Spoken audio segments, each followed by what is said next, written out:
All right, here we go. This is the last class for this series. Can you believe it? And I just want to go ahead and say thank you. Thank you for caring. Thank you for using your life to advance the gospel of the kingdom. Thank you for having this inside of you, this thing inside of you, that there has to be more. You know, I heard this phrase, grander vision. And I think that really is what we're all looking for. A grander vision, a king-sized vision, a kingdom-sized vision, straight from the King, that there has to be something grander. There's something that's beautiful when we lay our lives down for our friends and for others, and ultimately, it's for our King. And so I just want to bless you with that. As we finish up and wrap this up with this last class, we're actually going to talk about a self-inventory or self-awareness. And so just in recap, I mean, we started with, and we shared the story about no boundaries and how we started and what our core values were and what our mission and vision statements were and the why and the what and the how. And here's what I want to tell you, that is, if we could do it, you can do it.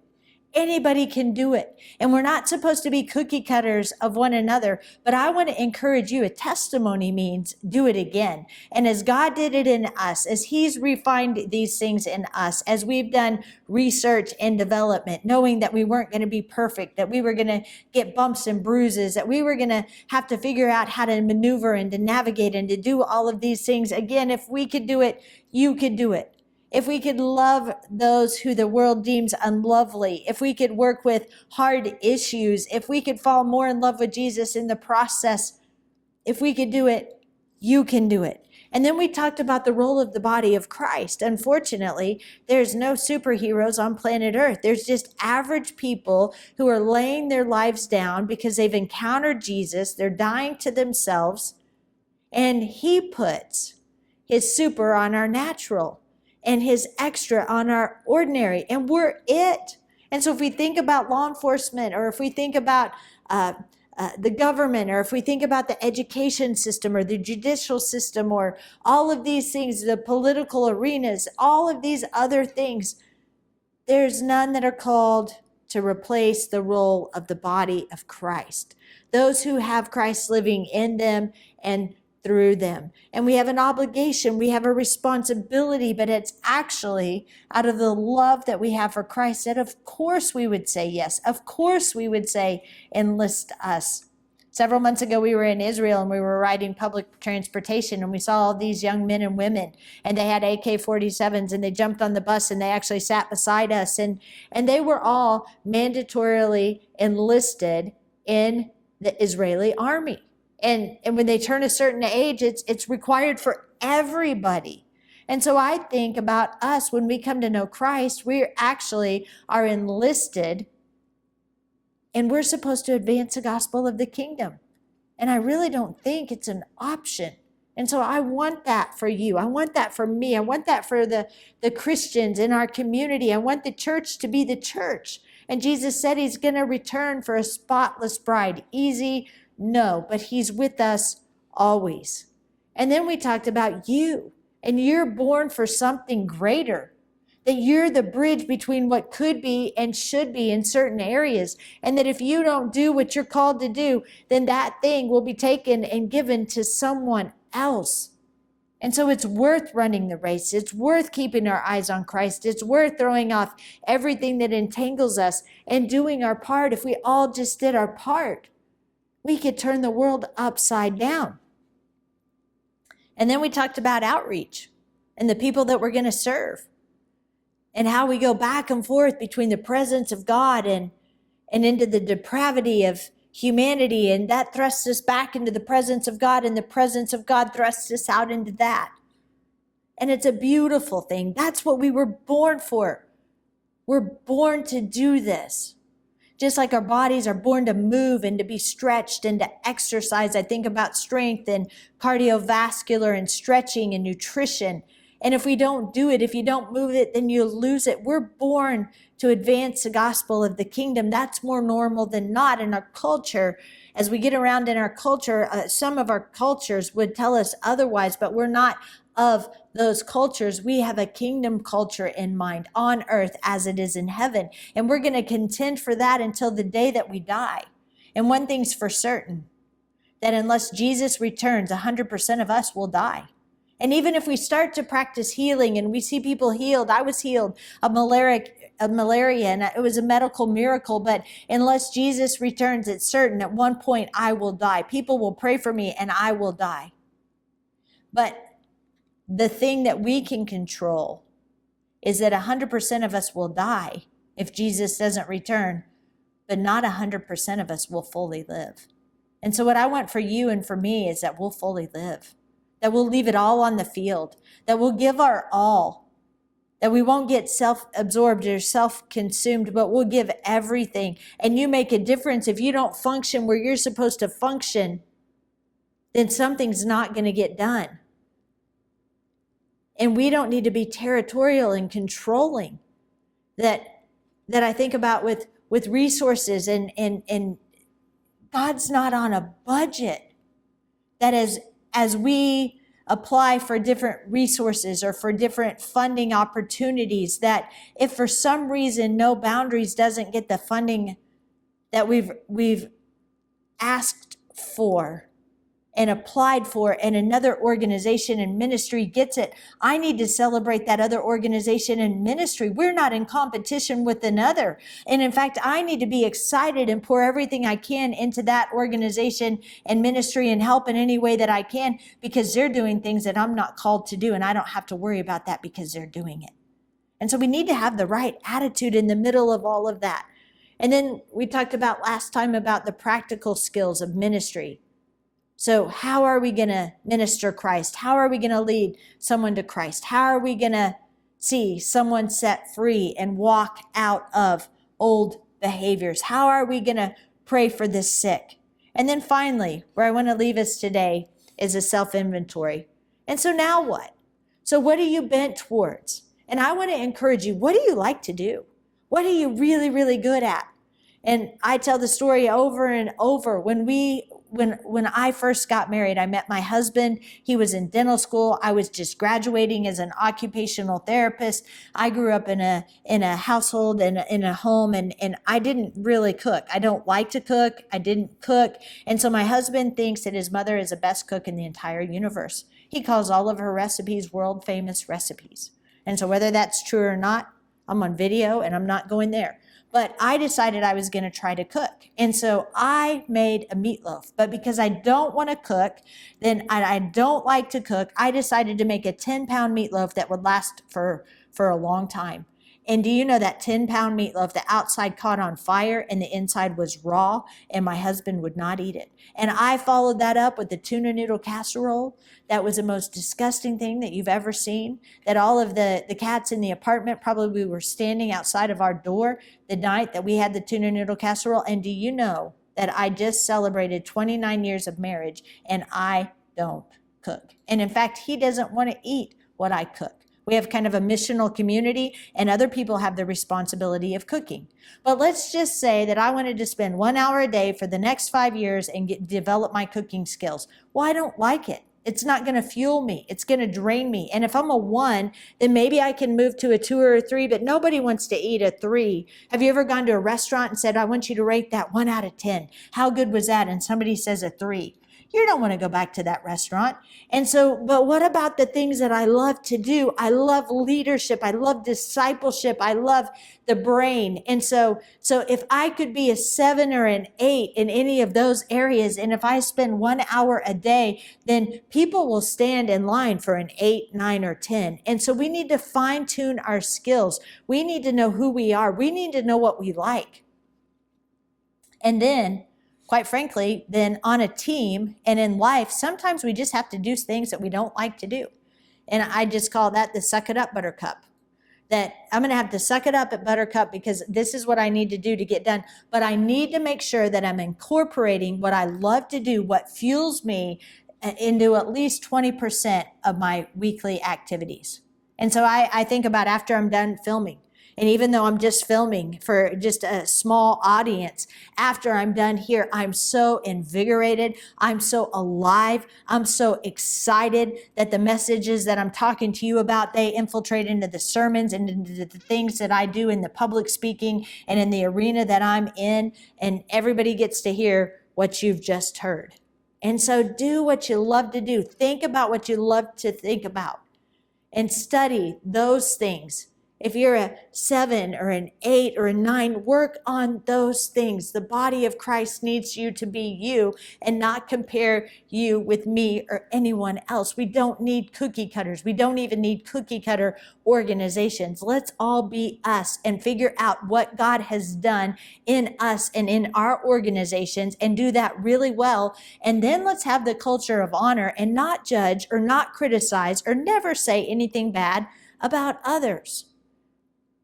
And it's beautiful. And so there's some things that I particularly like, and we do these with our team. And I would just want to make note of or reference of these things so that you can do a little bit of research and see if you want to do that with you and your team. I like the love languages. And so if you think about what fuels your tank, if we all have this tank, this love tank inside of us, that people can do certain things for us, and it's just like, well, okay, whatever. But if they do something for us that's in our love language, it totally changes everything. We feel fueled. I think about my husband, and he loves to ride jet skis, and he loves to snowboard, and he loves to ride dirt bikes and to do sports and activities. And so we just came off of a week where we spent time on the stand-up jet ski and the sit-down jet skis, and we pulled him on the wakeboard, and we all rode the inner tubes, and we did all of that. And he's fueled by quality time doing sporting activities that he absolutely loves. And so his love tank is full. And so there's acts of service, and there's quality time, and there's gifts, and there's words of affirmation, and there's non-sexual physical touch. And so I want you to think about it, and you can do more research with this and get the love languages. And so what fuels you? And then the people that you're working the closest with, the people that are on my team, my administrative assistant, the other co-founder, my director of operations, my head of all of the departments, then it's important for me to also know what fuels them so that I could do those things.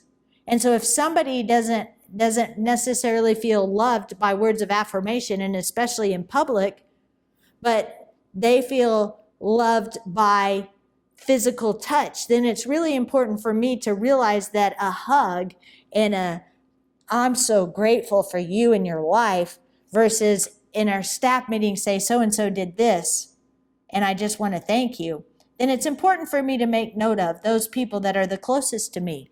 We're in a working relationship, in a missional community, and in our family.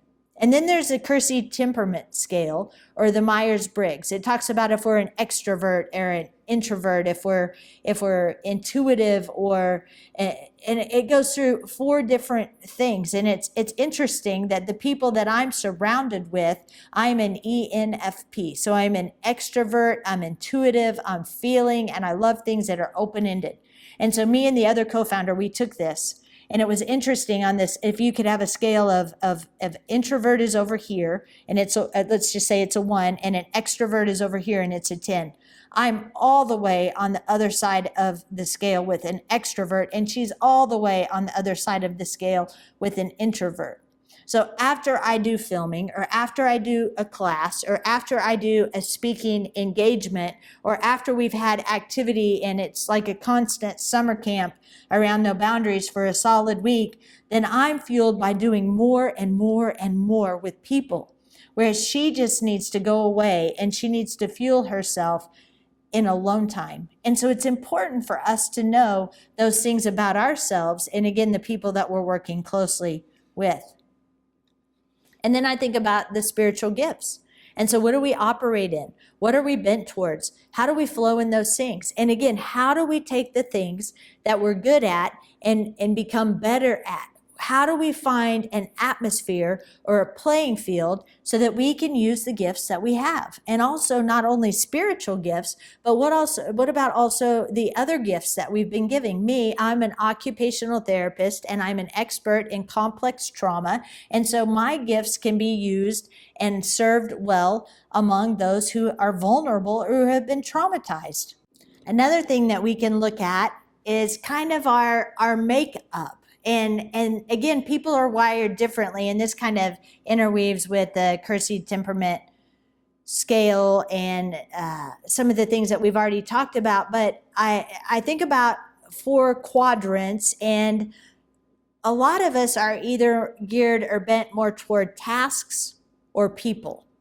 And so I think about there's a lot of task activities that we have to do. We have all kinds of donations that come in that are products that have to be sorted and organized and inventoried and all of that kind of stuff. And so people that love to do behind the scenes things, people that love to do task oriented things, that it's so important that we have that so that we could actually get that stuff to the people. And so there's a lot of things that go into before we actually do the ministry part to the people. Now, with my particular personality, I am so people oriented that if there's something that has to be done, if there are things that have to be counted or sorted or organized, I'm uninvited. And I don't take it personally anymore, because what happens is when I show up, I'm so people oriented that I distract all of the task oriented people and I talk and they don't get anything done. And so it's important for us to realize it. And so for some of you task oriented people, the other co-founder on the ministry team is an extreme introvert and I'm an extreme extrovert. And one day she came up to me and she said, I have a meeting with this person. And I said, oh, really? And she said, yes. And she asked me a question that I was absolutely floored to hear. I had never even thought about what she asked me. She sat down and she looked me square in the face and she said this. She said, what am I going to talk about? And I literally gasped. I had never thought about for a day what I would talk about. I've never been concerned about having something to say when I'm with someone. But if you would ask me to go organize the food pantry or to go sort through things, we would be dead in the water. And so it's important for you to realize and for you to set up your environment when you're starting to practice the new skills like praying for people, or how would you lead people to Christ, or when you're in an unfamiliar environment with some of the people that you might be serving, you might want to start in more of a task-oriented position if you're tasked. And then the other thing is, are you more of a structured or an unstructured person? And as you're getting on a playing team and on the field, it's important for you to think about the people that you're working with and the people that you're doing things with. And so I think about us at No Boundaries. I mean, we're giving it all. None of us are paid. We've given our lives to do missions, and we can't not do it. At this point, where else would we go? What else would we do? And so if you came to me and you said, Lori, I know that you have a highly trained team and you have an incredible team and you guys have given your life, and we have a program that's set up and it's very organized, and all you have to do is plug your team members into this program or your volunteers into this program, and it will run and sustain itself for the rest of its life. We just need faithful people who will show up and do what's required, and that's it. I would be asleep before you'd even finish the rest of that sentence. Because if you would come to us on the flip side and say there's an area that nobody's gone into, there's an unreached people group, there's an issue that people can't seem to get their finger on, there is uncharted territories, and we need people who will go in not knowing what they're doing, not knowing what it's going to look like, who will have to pray, who will probably make mistakes, who won't do the same thing twice for a while, and you're going to have to go in and break in. I mean, we're already there. I'll say, we're there, sign me up. I don't even need to know the end of that sentence. And so it's really, really interesting to think about. So where do you fit in better? And how can you be stretched? And you may have to adapt, but for us, we have task and people-oriented on our team. We have unstructured activities where, honestly, if Jesus doesn't show up, we're going to all be dead in the water. We take risks. We don't cause further harm. You remember our group rules: have fun, stick together, and no hurts. But we don't cause further harm, but we take risks. We don't know how it's going to turn out. And if Jesus doesn't show up, we might as well go home. And in the midst of that, since No Boundaries was founded in 2006, up until this point, he's always showed up.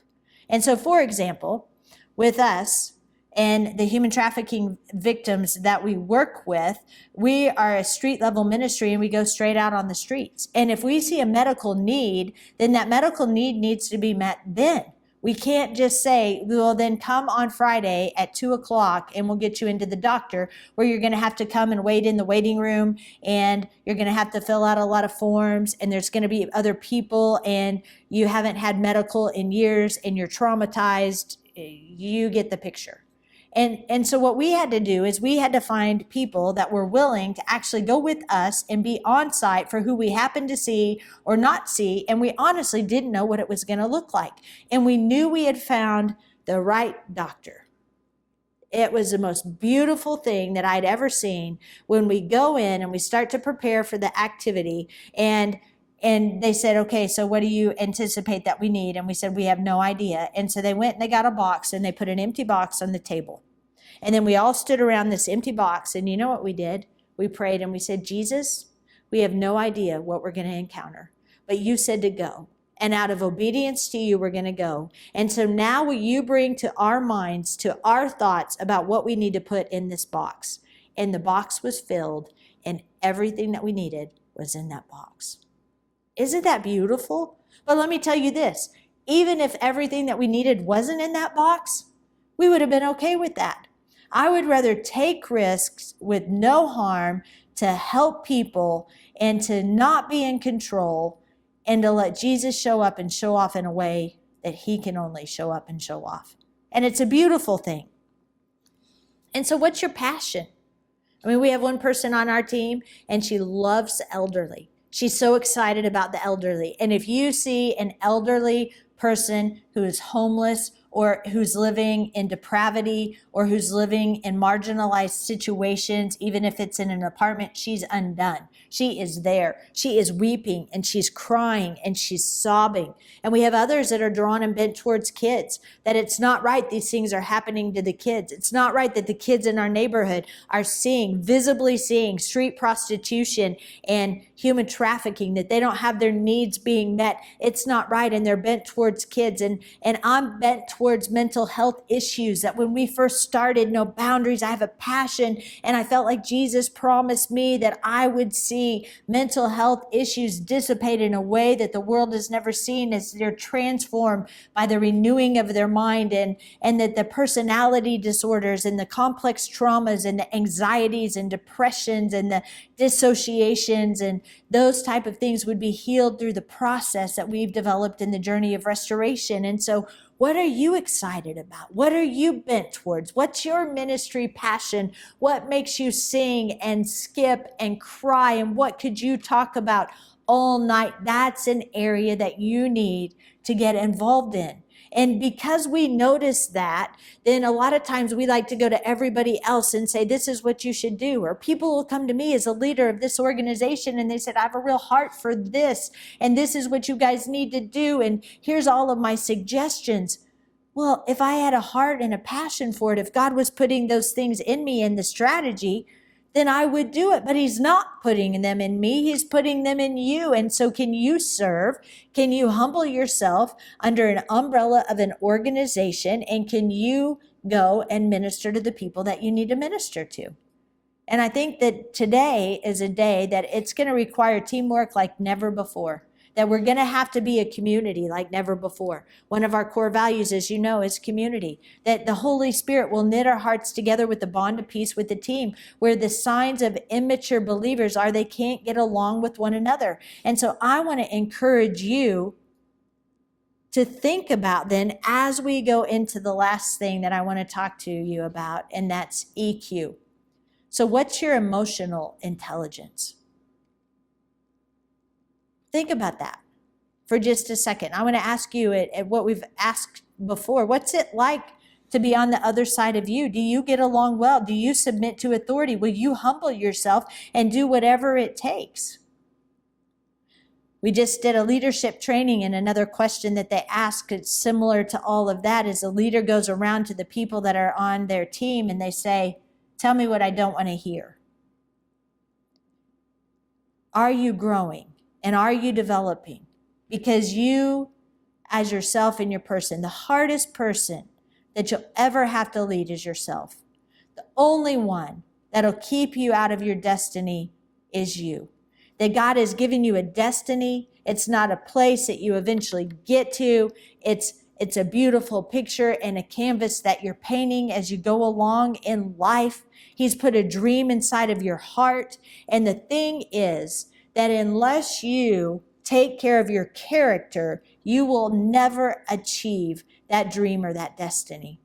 That it's our character flaws and our character traits and our immaturity and our inability to respond to criticism and our inability to manage ourselves in purity and our inability to come against great opposition and our inability to handle the prophetic words and the things that have been spoken over us. It's all about us. You're the only one that'll keep yourself out of your destiny.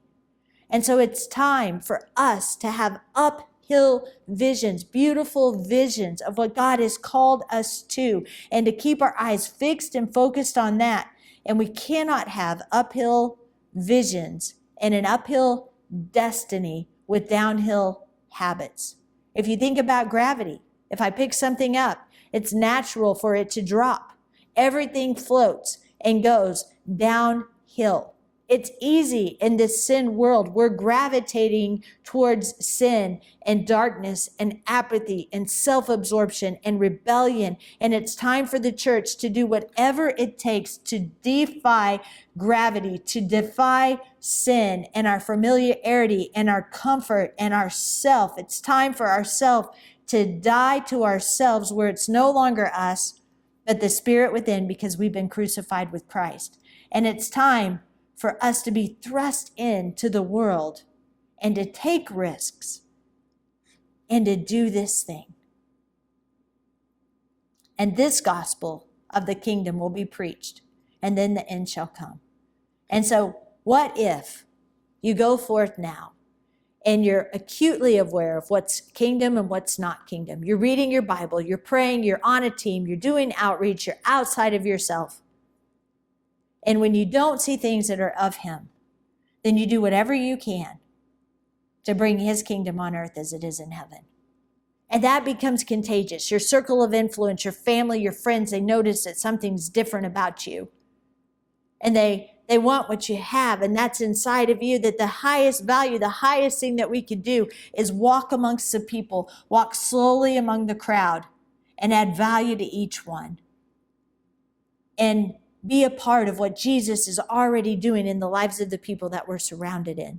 And when we see issues and when we see things that are happening, then we take everything that we have as we're learning and as we tell and as we give and as we go.